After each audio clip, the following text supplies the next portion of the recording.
नाथनगर में 200 साल पुरानी परंपरा कायम, भव्य रूप से संपन्न हुआ भरत मिलाप कार्यक्रम।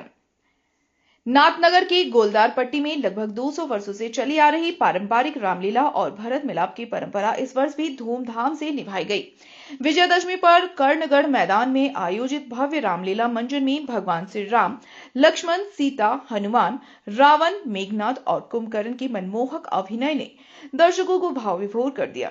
रात्रि में रावण, मेघनाथ और कुंभकर्ण के पुतलों का दहन होते ही जय श्री राम के जय घोष से पूरा क्षेत्र गूंज उठा। अगले दिन मनोकामना नाथ चौक पर पारंपरिक भरत मिलाप का आयोजन हुआ, जिसमें भगवान श्री राम और भरत के भावनात्मक मिलन का दृश्य देख श्रद्धालु भावुक उठे। कार्यक्रम में हजारों की संख्या में श्रद्धालु, सामाजिक कार्यकर्ता और जनप्रतिनिधि उपस्थित रहे। आयोजन समिति ने इन 2 शताब्दी पुरानी परंपरा को आगे भी जीवित रखने का संकल्प लिया। स्थानीय प्रशासन ने पूरे आयोजन में सुदृढ़ सुरक्षा व्यवस्था सुनिश्चित की। भागलपुर से श्यामानंद सिंह की रिपोर्ट। भरत मिलाप का आयोजन 1846 ईस्वी से लगभग 150 साल से चलता आ रहा है और ये परंपरा हमारे बुजुर्ग करते आ रहे हैं और वही उत्साह उल्लास से हम लोग मनाते हैं। आज की उत्साह भाईचारे का जो भाई भाई में होता है पूरे समाज में नजर आ रहा है। संदेश यही है कि हम कहते हैं जैसे राम और भरत की मिलाप हुई वैसे हमारे समाज में सारे लोगों की मिलाप हम लोग सब मिलजुल कर रहे हैं एक साथ।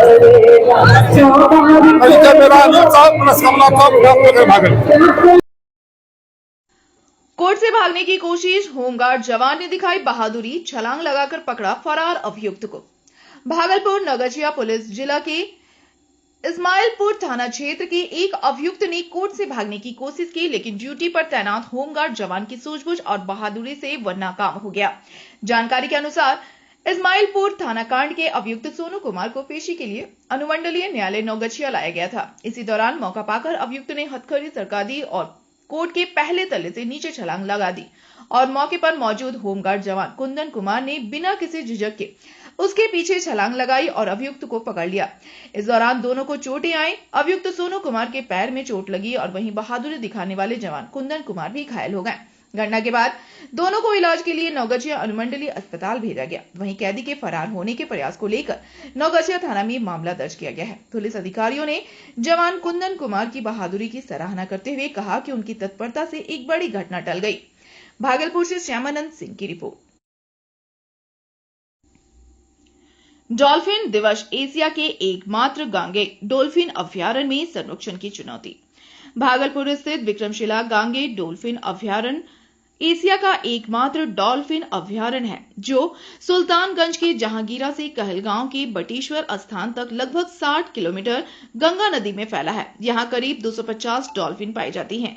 स्थानीय लोग इसे सॉन्स के नाम से जानते हैं, जबकि वन विभाग ने इसका नाम मुस्कान रखा है। डॉल्फिन दिवस के मौके पर वन विभाग जागरूकता कार्यक्रम आयोजित कर रहा है। पर्यावरणविद दीपक कुमार के अनुसार नदी में लगे जाल और निर्माण कार्यों से डॉल्फिन को खतरा बढ़ा है। बरारी घाट और विक्रमशिला सेतु के आसपास स्मार्ट सिटी निर्माण से इनके आवास पर बड़ा असर पड़ा है, जिससे कई डॉल्फिन साहिबगंज की ओर पलायन कर गई हैं। एनजीटी ने इस पर बिहार सरकार को नोटिस जारी किया है। डीएफओ आशुतोष राज ने बताया कि अभयारण्य क्षेत्र में डॉल्फिन, शेवियर्स और गरुड़ मित्रों को सम्मानित किया जा रहा है ताकि संरक्षण के प्रति जागरूकता बढ़ाई जा सके। भागलपुर से श्यामानंद सिंह की रिपोर्ट।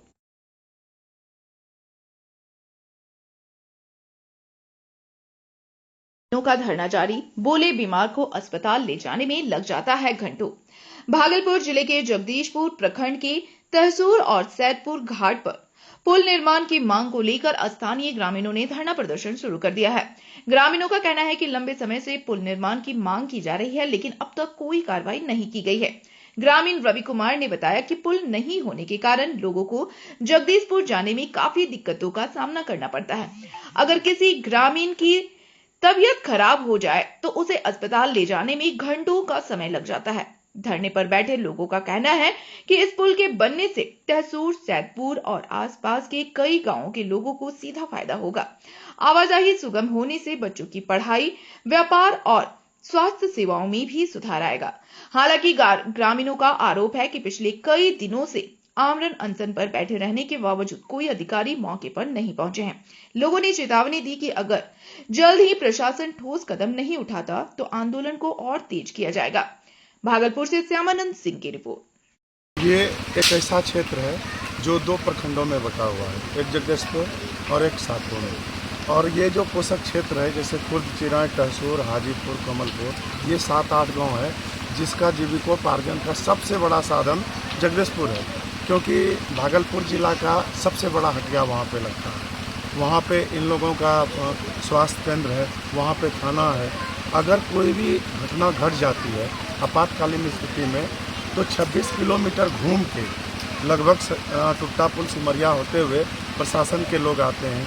कोई माताएं बहनें प्रसव के लिए तरसती है तो पुल के वजह से एम्बुलेंस नहीं आता है, या तो खटिया पे उठा के हम लोग उस पर ले जाते हैं, या फिर वही 26 किलोमीटर का दायरा तय करके एम्बुलेंस होता है। ऐसे में कभी किसी भी प्रकार का घटना हो सकता है। दूसरी सबसे बड़ी बात यह है, विगत 7 वर्षों में हमने अपने क्षेत्र के लगभग 50 को खोया इस नदी के चलते। इतनी उफान से, तेज उफान से बाढ़ आती है, प्रलय आता है लोगों के लिए। कभी बच्चे मर जाते हैं, कभी बड़े मर जाते हैं, कभी बुजुर्ग मर जाते हैं। तो इतने लोगों को खोया है जिसकी हम कल्पना नहीं कर सकते हैं। वही सोच के हम लोगों के जो पीढ़ी हैं इन्होंने ठाना है कि भैया हम तो पुल लेके रहेंगे, क्योंकि जब नीतीश जी विकास का ढिंढोरा पीटते हैं तो हमने विकास देखा है उनका। बिहार के किसी कोने में आप चले जाइए, चंपारण चले जाइए, विजय घाट के तरफ चले जाइए, सहरसा चले जाइए, दरभंगा, इतना विकास, पूर्णिया चले जाइए जिसकी कल्पना आप नहीं कर सकते हैं। फिर हमारे क्षेत्र में क्यों विकास नहीं है? हम तो आपको वोट देते हैं, कितने सांसद बने, कितने विधायक बने, लेकिन कोई हमारा सुध लेने के लिए नहीं है। अच्छा, पुल बन जाने के बाद क्या आसानी हुई? कितना किलोमीटर पड़ेगा? पुल जाने के बाद सबसे बड़ा लिंक हो जाएगा सर कि असरगंज से लेके सनहौला तक ये एक बहुत बड़ा प्लेटफॉर्म बनेगा, क्योंकि असरगंज और साकुंड के बीच में, साकुंड होते हुए सनहौला के बीच में एक ये कड़ी है जिसको जोड़ना है। और ये कड़ी जुटने से लगभग लाखों लोगों का कारोबार, लाखों लोगों का आवागमन और लाखों लोगों की सुविधाएं, मतलब खुशियों का बौछार हो जाए। और फिलहाल जो है जगदीशपुर प्रखंड जहाँ पर पड़ता है, कितना नज़दीक होगा यहाँ से 3 से 4 किलोमीटर नज़दीक है, लेकिन जब बाढ़ आती है तो ठटरी का प्रयोग होता है, ट्यूब पे डाल के बच्चों को ले जाया जाता है। पुल बनने के बाद, हाँ, पुल बनने के बाद 4 किलोमीटर का जो 26 किलोमीटर का डिस्टेंस है वो 4 किलोमीटर में बदल जाएगा। चलिए अपना परिचय दें। मेरा नाम राकेश झा हुआ, वैसे संघर्ष समिति के उप सचिव हैं, और इन लोगों के साथ विगत 10 साल से इस कार्यक्रम में जुटे हुए हैं और आज इस निष्कर्ष पर पहुंचे। चलिए, धन्यवाद।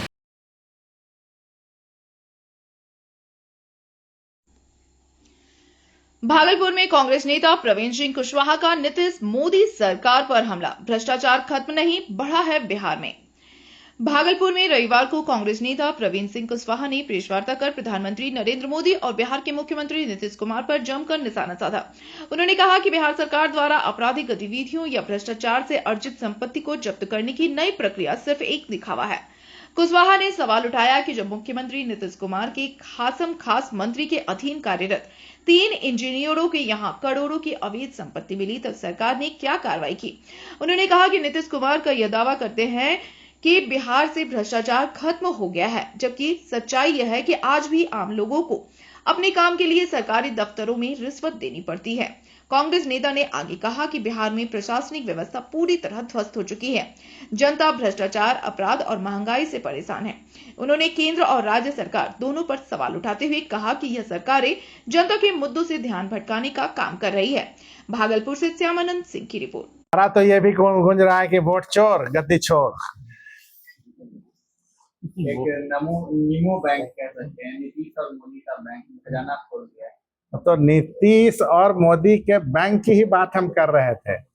वह बैंकिंग 20 साल से इन्होंने किसके लिए खोल रखा था? 58,000 करोड़ रुपया उनके बैंक की बात कर लेते हैं। 58,000 करोड़ रुपया इस बजट में केंद्र सरकार ने बिहार को दिया। उसमें से 24,000 करोड़ रुपया पावर प्लांट के लिए पीरपैंती में आवंटित हुआ, चिन्हित किया गया कि ये 24,000 करोड़ रुपया से ये बनेगा। अब आप बताइए कि 10-20 एकड़ जमीन वहां अदानी को दे दिया गया, तो वो सरकार 24,000 करोड़ रुपया किसको देगी? वो 24,000 करोड़ रुपया किसके लिए आवंटित किया गया? इस बात का जवाब लेना चाहिए आपको। ये बैंक इस तरह से खुला है उनके दोस्तों के लिए।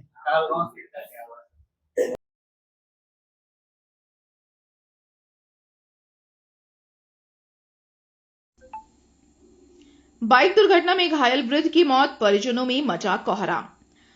अमरपुर शहर के रेफरल अस्पताल के समीप 2 अक्टूबर को बाइक की टक्कर में घायल हुए विजय शाह की इलाज के दौरान 4 अक्टूबर की रात मायागंज अस्पताल भागलपुर में मौत हो गई।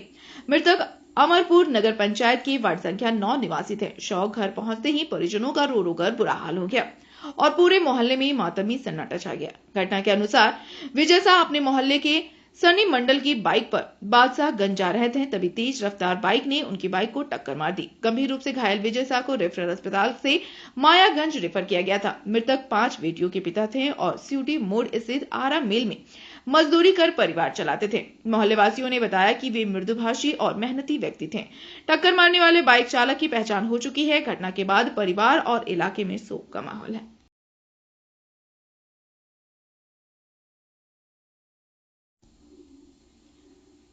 अमरपुर में सत्ता परिवर्तन की हुंकार, जन स्वराज पार्टी ने तेज की सियासी सरगर्मी।